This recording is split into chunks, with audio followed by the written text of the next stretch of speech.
your favorite assets, favorite nerd, and today we are looking at the Star Wars Black Series Baby Yoda, and this thing is baby. It's little, and I think it might be too little, but we'll talk about it. But in order to do so, I got a feeling that this video is going to be a little short. But in order to do so, we need to talk about accessories.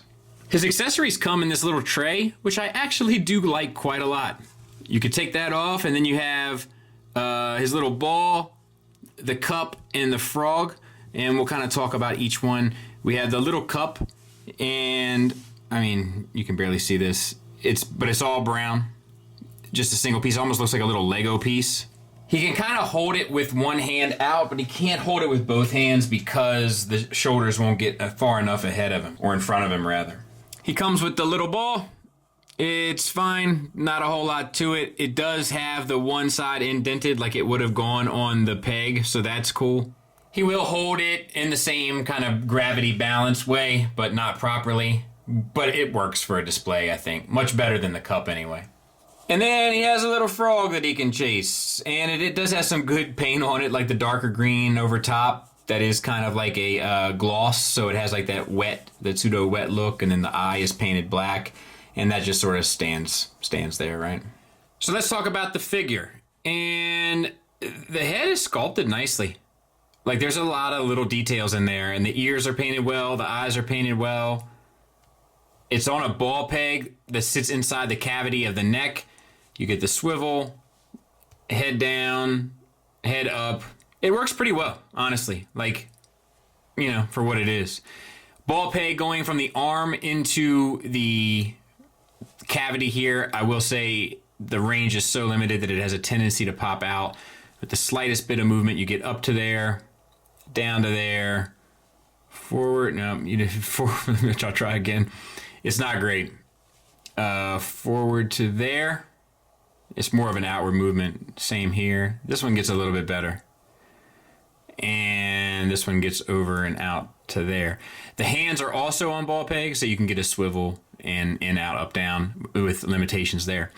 The collar is painted, the cuffs are painted, and then that's about it. And then we have the feet that are also on ball pegs, or should I say feet.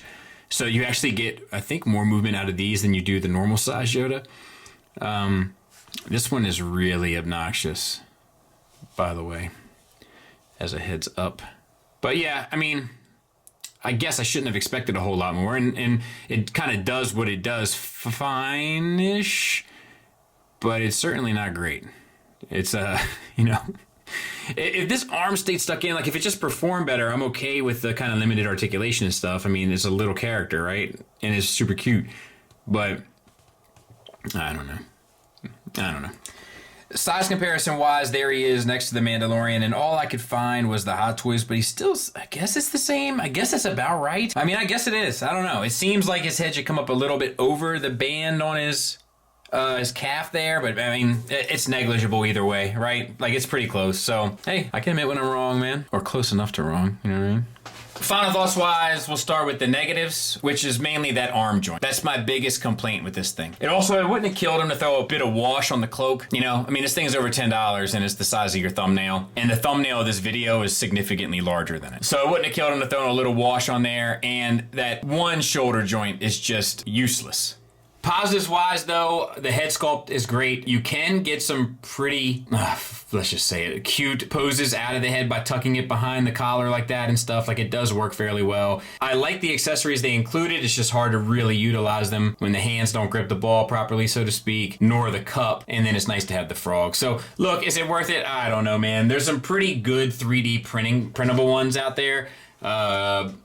Pinkerton did this one for me, and he painted it and he gave it to me for Christmas or birthday, one of the two. My birthday is very close to Christmas, so I forget a lot of times. But, you know, they're out there and they're free, you know, so like you can just get the file and download it and print it, and I'm not sure if that's not better. It's larger too, by the way. I'm not ready to give up on that quite yet. But there's just other options available, and I'm not sure that this is ultimately worth its price, but if you got like 12 bucks, it's like 12 bucks this thing. You could wrap 12 $1 bills around this 30 million times. It's very little. There's not a lot to it, and it's not perfect. If it was perfect, maybe, but it's hard for me to recommend. Either way, I hope that helps. Thanks for listening. Thanks for watching. Until next time, take care.